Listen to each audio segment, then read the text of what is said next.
Good evening, ladies and gentlemen. I'm Bill English, and welcome to the Empathy Gym and to the third series in our series of fireside chats with great playwrights. I'm really lucky tonight and to have with us a woman who not only really saved ACT from the last terrible calamity to strike San Francisco and brought it back from the dead, but has an accomplished playwright in her own right, and been following her writing for a while. And we've actually been able to work on a few of her plays together, do workshops and readings. And then we got into the idea of doing The Fit, which many of you saw in our Sandbox series. And it's really a tremendous privilege to have her with us. I wanted to tell you a couple bits of like housekeeping information.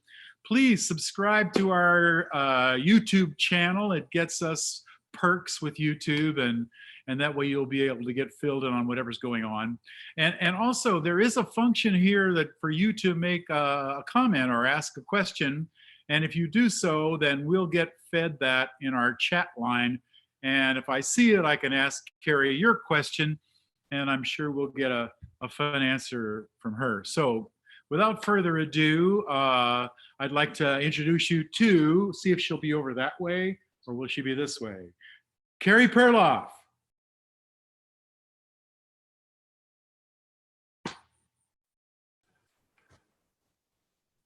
Bill, I'm so sorry. I am not Carey Perloff, and I hate to disappoint anybody. We're having a couple of technical issues here. Oh my God, this is our first technical difficulty.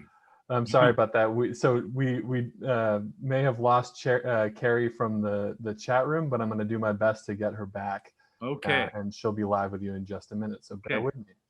In the meantime, I've got a little tap dance I could do, except I'm not wearing any pants, so it might not be your favorite thing.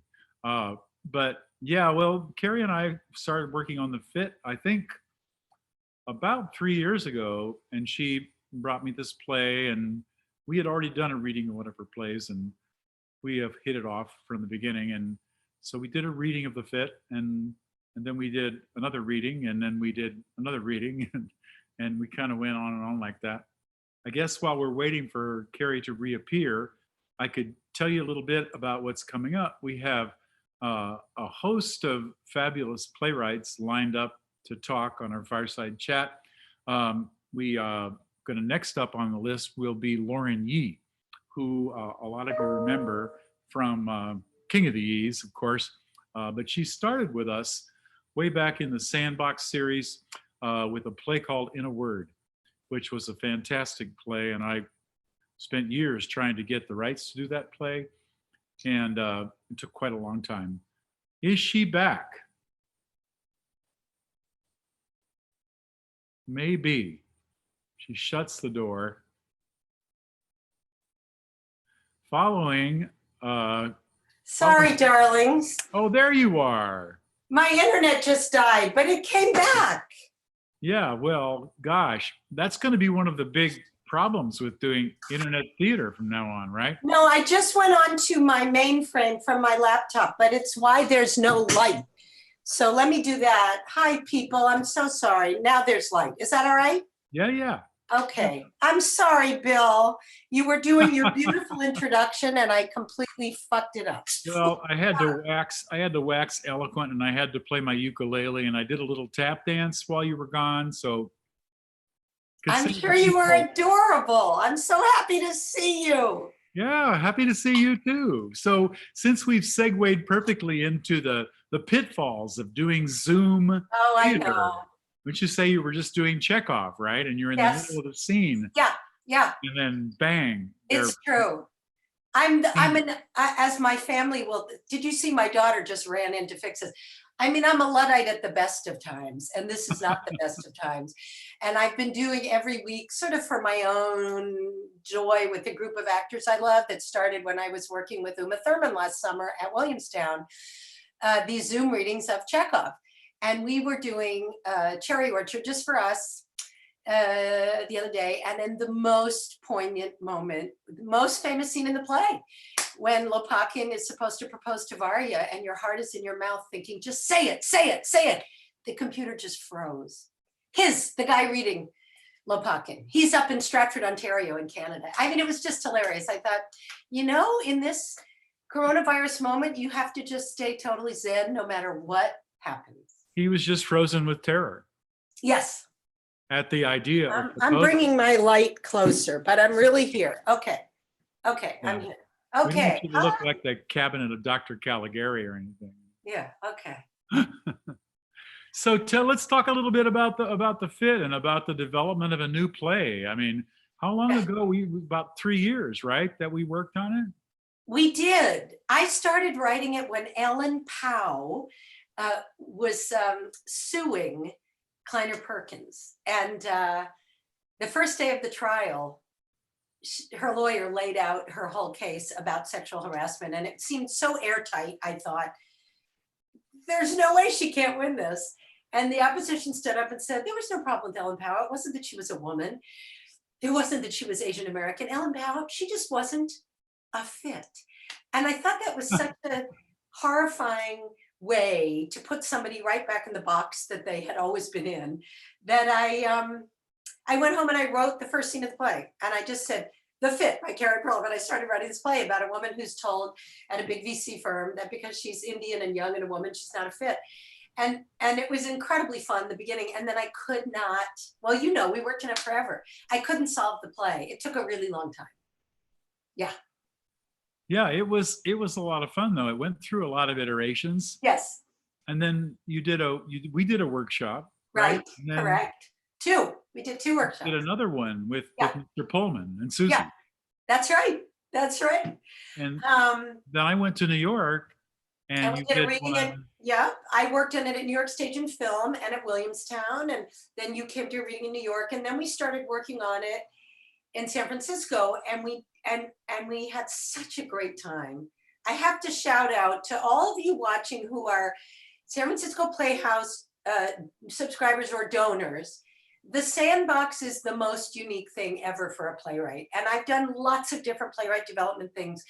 And I'll tell you why it's totally unique. This is my infomercial, but Bill didn't tell me to say this. The thing about writing a play is you can't find out what you have just with actors on a music stand with scripts, even though readings are amazing. The time you find out what you have is when the actors have learned it and the play's been staged, even if it's super simple, and a paid audience comes to see it. And that's what happens with Sandbox. Bill is a genius at making something out of nothing, totally simple design. I've seen probably 10 Sandbox productions. They're all amazing, they're simple, they're alive, it's all about the actors in the script. And here's the best thing that happened, and it's never happened to me, Bill, at any other theater. 2 weeks in, I knew I hadn't gotten the end of the play. I knew I hadn't gotten it. And I said to Bill, it's driving me nuts. I'm watching this and the audience is having a great time. And then I feel like I failed them at the end. And he said, so rewrite it and we'll put it in. And we did. Into the run. Did. We were into the run. In the run, we put it in. Right. And no one else has ever said that to me. Well, that's always been my idea for Sandbox, is that it continues to be worked on. We continue working on it, when we're in the run. And the playwright happens to live in San Francisco and hangs out, and we had a rehearsal. Crazy. Right. I think it actually was the last week, right? Yes. It was the last week of the run, and we were stewing over it and stewing over it and stewing over it. That's right. And here's something I learned, and it seems so obvious. I should know this because, I've directed a lot of, kind of dialectical plays. I don't know. I haven't done a lot of Shaw actually, but Granville Barker, whatever. Or plays that are sort of Brecht, let's say Brecht, that are an indictment of something in society. The thing that makes them pungent is that the characters buy into the screwed up system that they're in, and it leaves room for the audience to stop and say, wait a minute. So Mother Courage has to be as obsessed about money, trade, business, sales at the end of the play, even when she sacrificed her children, as she is at the beginning of the play. She doesn't have the epiphany that capitalism has destroyed her family. We have to have the epiphany. Do you know what I'm saying? This seems very obvious, but Brecht was a genius at it. He made the characters invest in the machinations of the system, and then we got to critique it. And what I feel I was stuck on is I wanted that young woman at the end to have a moral moment where she realized that the system that she was in was so corrupt and venal and worthless that she should get out of it. But then it doesn't give us the chance to critique it. So anyway, We it was took her epiphany away from her. We yes, robbed her of her epiphany. we robbed her of her epiphany. And what I loved is that Avantika Srinivasan, who played Sakina so beautifully, was completely open and available to making that change. And so were all the actors, which was lovely. They all were. It's amazing that actors love it. Well, you Pages, set it up, throwaway Bill. pages, Yeah, new pages. yeah. You set it up to be that way, that you're very relaxed in rehearsal. You're always ready to throw something new at them. And you always have 100 more notes for me every time. So it really kept me going. It's been fun. And now we've been working on a new play. That's right. Well, tell us a little bit about the new one. I had the great privilege about a year and a half ago, right when I left ACT, to have this fellowship called the Bogliasco Foundation, the most beautiful place ever on the Ligurian coast in Italy. And I thought I would have a better chance getting the grant if I said it was going to be an Italian play. And so I proposed this play called Bastiano, and then I wrote it. So it came out of this conflict that I had read about, this amazing competition between Michelangelo and Raphael to get a commission to paint an altarpiece. And Michelangelo teams up with this younger, lesser painter named Sebastiano del Piombo, and they paint a Lazarus. That's the competition with Raphael. And I got obsessed about this because I was thinking at the time, was there a period in history where making art really mattered, like life and death mattered? And for better or for worse, it was the Renaissance. This doesn't mean it was a pleasant time to make art. I mean, the cardinal commissioned this, and the church was so venal and so competitive. And they stole from each other, these artists. They snuck into their studios. They dripped wax on the floor. I mean, it's really unbelievable, but it is. So I wanted to write about all of those things that we're wrestling with right now, about sponsorship and money, and how competition and money and commissions are both a positive and a really negative thing in making art, and also about all the mysteries that you never know why a piece gets made. So I speculated that the Lazarus is really a Black man. I really believe that figure that Michelangelo painted looks like a person of color to me, and that the Jesus that's the model for the Raphael is a pregnant woman. So I invented all of that. But anyway, it's a really crazy play. But it is true that Michelangelo painted the single figure, yes, Lazarus, in a painting. The rest of the painting was by somebody else. That's exactly right. In the painting, so yeah. it's a fascinating situation. And we did a workshop of it with the Playwrights Foundation. Yeah. And then I attended a Zoom reading of it. That's right. Which was fun. Well, I learned a ton. The wonderful Casey Stengel put it together. And, again, I think this technology, we can never, ever approximate what it is to be together in a room. Never. But when you know what it is you're trying to accomplish, when you're trying to learn about the bones of a play, how deep do the characters go? Where are they vulnerable? What do they need? That you can learn from Zoom if they're really good actors. And we sort of did the reading, and then John Douglas Thompson, who played Michelangelo, he said to me, I don't understand what he's afraid of.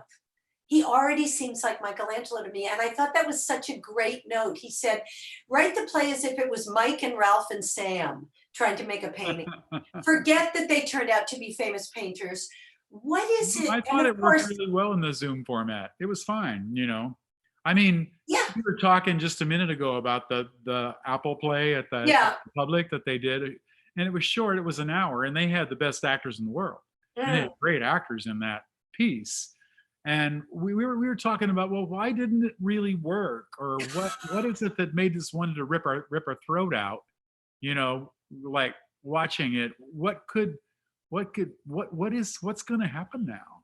I mean, to say, I think it was a heroic effort, and I'm really happy I saw Great playwright, right? Great I found it unbelievably depressing, not in an uplifting way, because it was basically all that we've all done for 6 weeks is Zoom with people we love and would love to be with, and sit there and say, will I ever see you again? Oh, you're having a glass of red wine, I could have a glass of white wine. That's what the play was. There was no story, maybe because you can't have conflict when no one can be in a room together. I don't know. But I thought, I do think as writers, as artists right now, we have to absolve ourselves of writing our Contagion play. You know, I mean, if you must think about the Contagion, then go read Oedipus. I'm sitting in my library and every day I pull another great play off the shelf that I long to go back to. I've been doing lots of Chekhov and lots of Beckett and lots of Susan Laurie Parks. I've been reading Irene Fornes. And of course, it's Sophocles. If you want to read about the play, read Sophocles, but you don't have to write about it right now. Do you know? Because in a way, whatever you write about is going to be informed by this moment, because this is where we're sitting. Yeah, it's like I haven't seen one where people really were able to get in conflict with each other. There was no conflict in that piece. I know. There's people talking like to the camera. So four people. I know. But I think people will fight in Zoom, right? Over something that did you happened. watch this Sondheim 90th birthday? There were a couple of beautiful moments where two singers, like Ben Platt, you know, in separate that was good. apartments, tried to really share a song. And sometimes it worked and sometimes it didn't. But that I found extremely moving. The longing to play a scene with someone. I've been doing a lot of online teaching, and you can lecture and you can break down a script or you can talk about all kinds of things, but the actual rehearsal process where you need, unless it's a monologue, like every Thursday morning I work on Beckett's Happy Days with Shauna McKenna, who's at Stratford, just because I love the play so much and she's never done it. And that you can do because Winnie is alone. And here's what's weird, Bill. Sure, she's up to her neck. Give her notes, you know.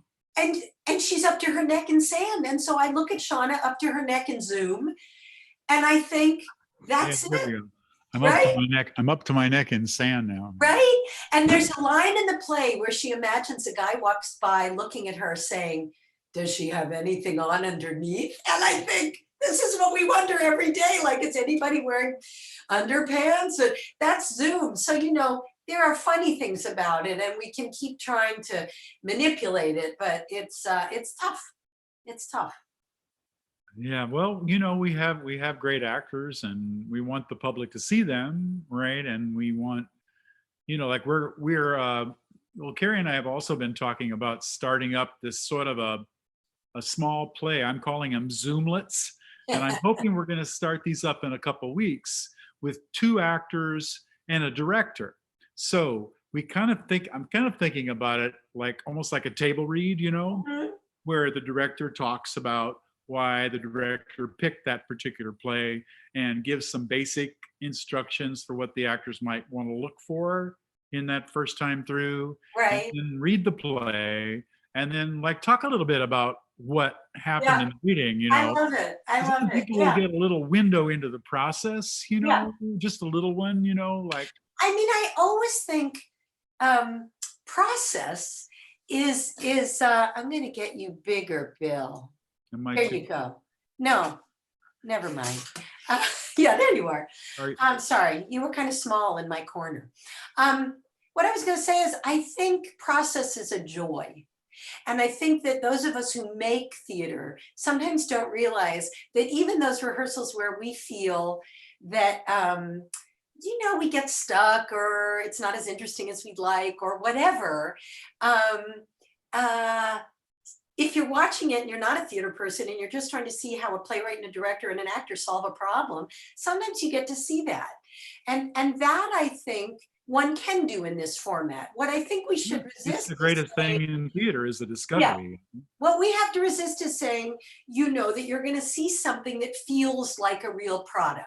Unless you go to the Stratford Festival website, I highly recommend it, and you see their brilliant Shakespeare films, but those were filmed to be filmed.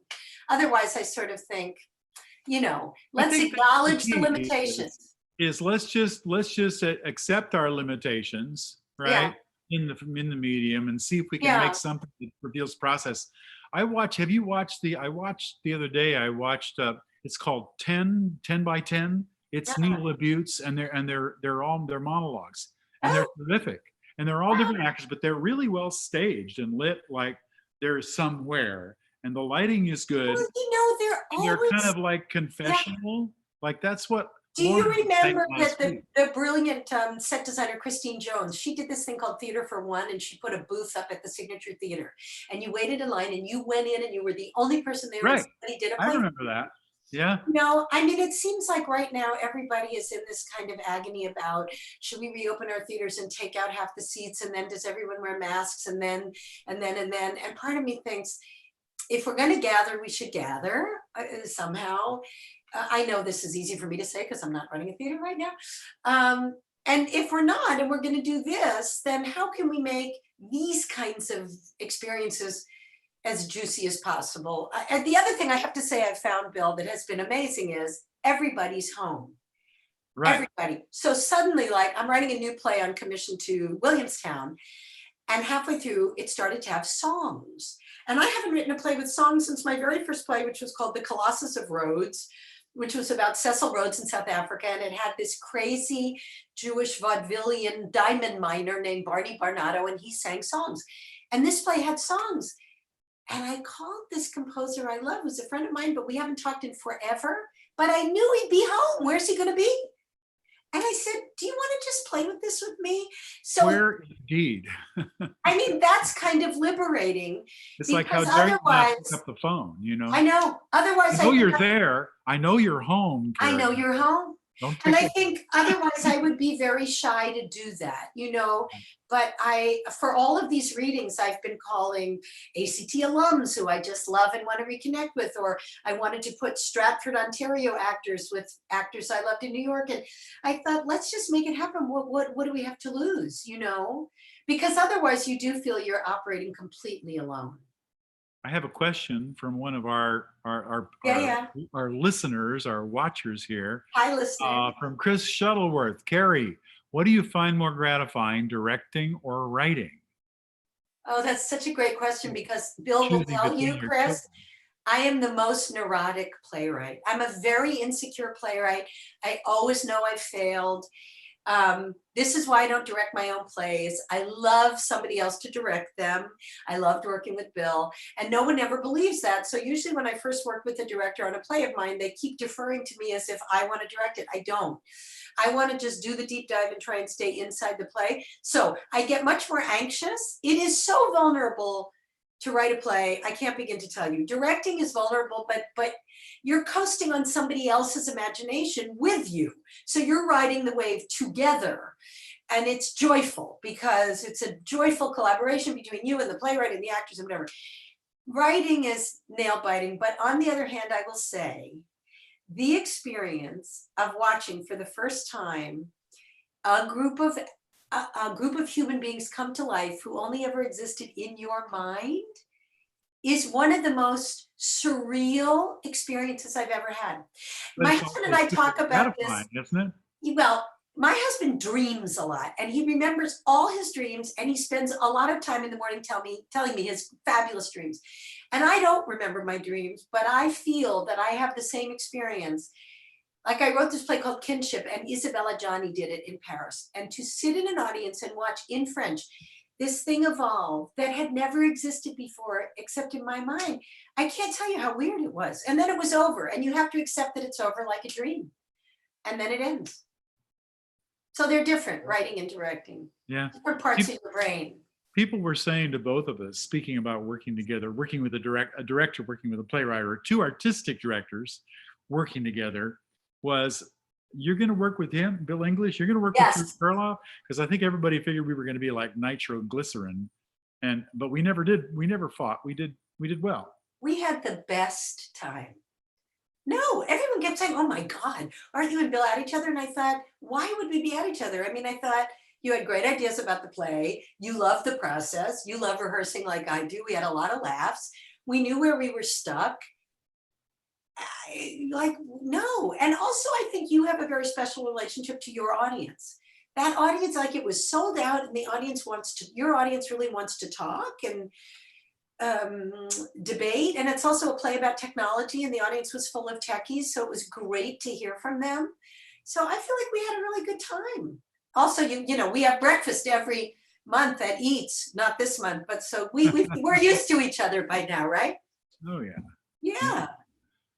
Yeah, let's see if we have another question. Oh, see, Avantika says, hi, Carey and Bill. Oh, there she is. Stephanie Lima says, the Zoomlets sound like a good idea.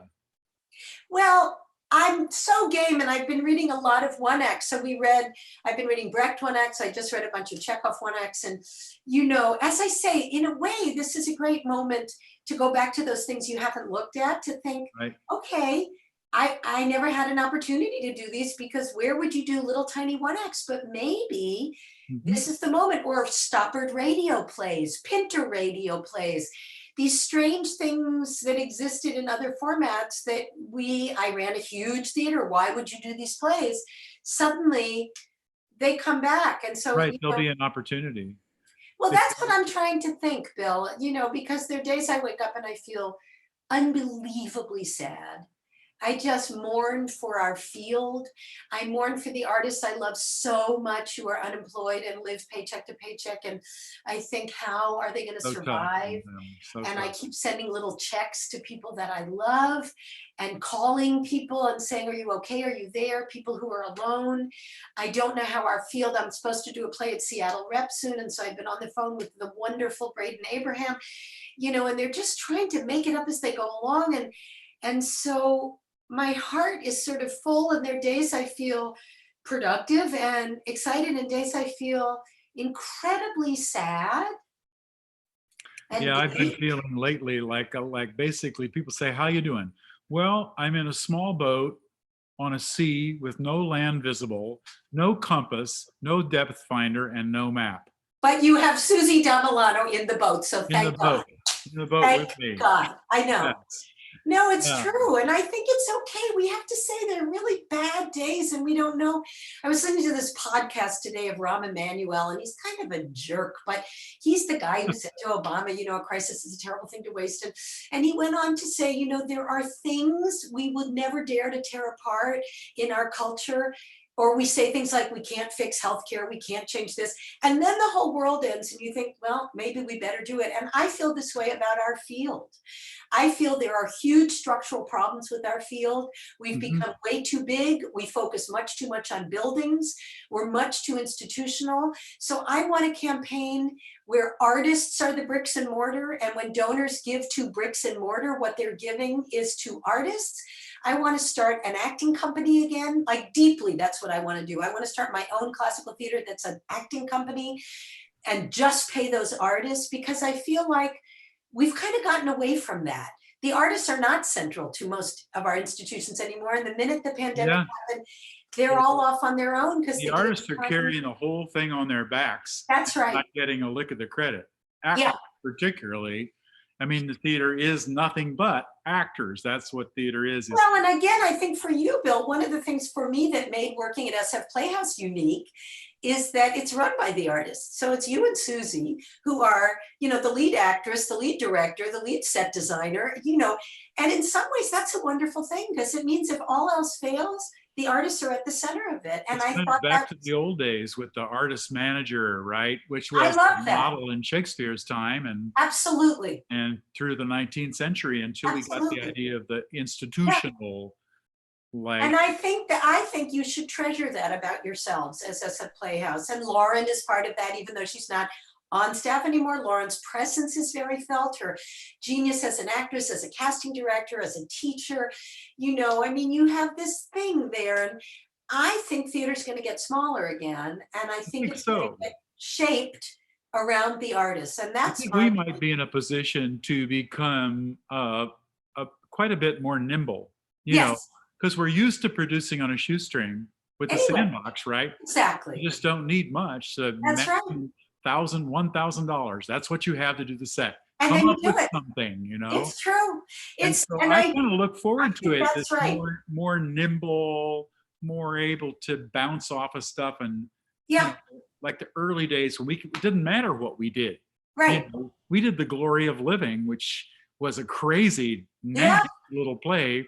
And all the big theaters that were doing Rebecca Gilman everywhere were scared to death of it. We had nothing to lose. Right, right. I think that's wonderful. And I think I think when we come back, if we can start by putting the artist in the middle, in the center of the work, and then seeing Right. how little we have to do to frame that. I mean, obviously, the bigger the institution gets, the more support staff it needs. And this is not in any way to denigrate the amazing artistic administrators out there who truly are single-handedly keeping these institutions alive. But I do think it's a kind of thrilling moment, I hope, as much as it's a painful moment, to rethink, you know, our industry and to say, where have we done well, and where do we want to really be brave and reimagine? Or we go back to Mr. Artaud, right? That the brilliance and the Yeah. genius is going to come out of the plague. Well, you know, it's funny, and I went back to Brecht because I thought, who did better than anyone with 5 actors, a curtain, and a platform? Brecht. And that's why this play I'm writing right now has songs, because what I learned about from Caucasian Chalk Circle, which I just went back to, is you couldn't put the whole history on stage. So someone would stand up and sing a song and say, in olden days, this is what happened. No, seriously, there's a dramaturgy for everything. We don't have to have a dramaturgy that's hyper realistic with a 5-level set. If we can't write those plays, we'll write something else. We're creative, we can do that, you know, Well, or I hope we can. It's good. Good. I think we both have a really positive attitude. Future. Some days. And Without, other days we stay in our we have pajamas all we day. have no choice. I We know. have to have a positive attitude. Well, thank you so much. That was so Thank you for fun. having me, Bill. I'm sorry As for my always. technical disaster, but it's so It great wasn't to quite a see you. disaster. It was a minor mishap. And, you know, And I hope, again, to everybody listening, this is a unique and magical theater that Bill and Susie run. Really, really, from the bottom of my heart, whatever you can send them, whatever you can do to support them, buy tickets, whatever, do it. yes. We want Yeah, you to come no. back strong. Thanks so much, Carey. I'll love see you you. at Eats. Okay. All Bye, right. Bill. Bye. I think Donnie's still there. Well, hey, everybody. Thanks for tuning in. It was wonderful to have you here. Just wanted to let you know once again, coming up next week, we have Lauren Yee. And then following Lauren, we have Octavio Solis. And after Octavio Solis, we have the great SAG, I call him. It's Stephen Adley Gerges. Oh. So please tune back in. Thank you so much. Also, you may see coming up on your screen this the Wall of Heroes, we call it, which is the list of people that have helped us out. There's like 1,000 people that have donated money to help get us through this time. And we're thrilled that they've done that. And we're hoping, as Carey suggested, that you might actually help us out too. And we also got a season. There they are. There are our heroes. Can you imagine? Look at all those people. And I think he could, Johnny, you could probably scroll this for about 10 minutes, right? And all those names would just keep coming up. And also take a look. We have an upcoming season. Please join us for the season.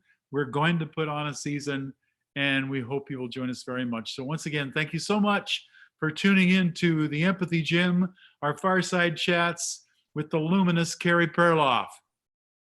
Till next time.